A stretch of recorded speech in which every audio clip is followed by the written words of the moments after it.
Folks, welcome to another edition of my video blog. Today's topic of discussion concerns a very brief and general discussion or overview of the sentencing guidelines and how they apply to your federal criminal case.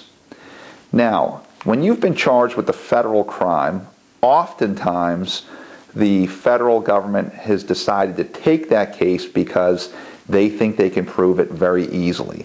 More than 97% of all federal cases in this district here in Maine are either guilty pleas or people that have been found guilty following trial. The vast majority of cases are resolved through pleas. Whether they be through cooperation or negotiation, the vast majority of cases are resolved by a plea. Therefore, the federal sentencing guidelines do come into play.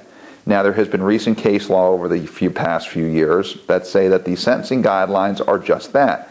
They are advisory. They are guidelines.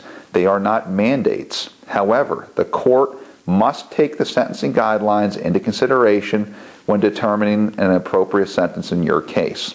So, for example, based upon your criminal history, you will be given a category of a criminal history of 1, 2, 3, 4, or 5, and so on, and you will be given based on the offense and offense level.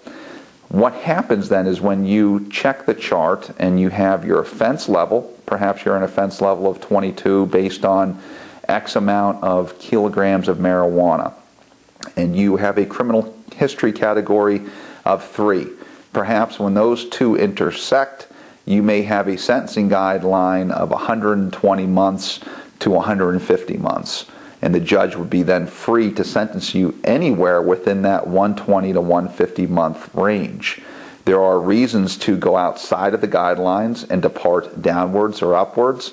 But again, these are issues that must be supported by case law and good argument on behalf of the attorney. So again, while these cases that involve the sentencing guidelines are advisory, the judges will generally apply those guidelines in their sentences and will only vary or depart up or down from those guidelines with good reason. These are incredibly complex cases to defend, regardless of the charge, when you are in the federal system. The law is constantly changing, and your attorney really needs to understand the law and how it applies to your case, as well as the relevant defenses. If you have been charged with a federal criminal offense, whether it be a drug trafficking charge, a possession of child pornography charge, or a fraud charge, or any other criminal charge, please pick up the phone, call my office. I look forward to hearing from you soon. Thank you.